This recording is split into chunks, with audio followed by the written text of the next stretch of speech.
To add and use multiple languages while typing with Samsung keyboard on Samsung Galaxy S24 Ultra, open an app or screen where you can type with your Samsung keyboard.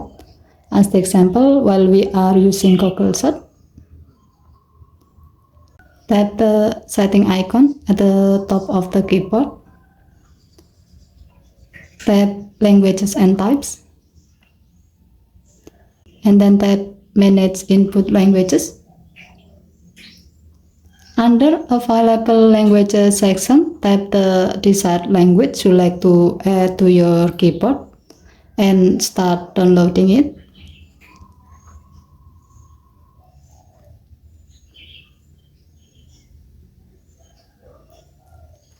When the downloading process is complete, the selected language will be listed to the downloaded languages section and add to your keyboard.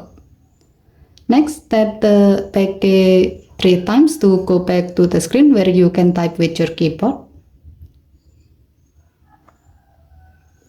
Now you can switch between languages you have added before by tapping the language icon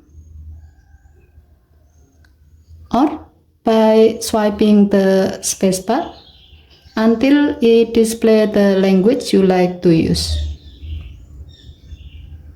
Okay, thank you for watching. Have a nice day.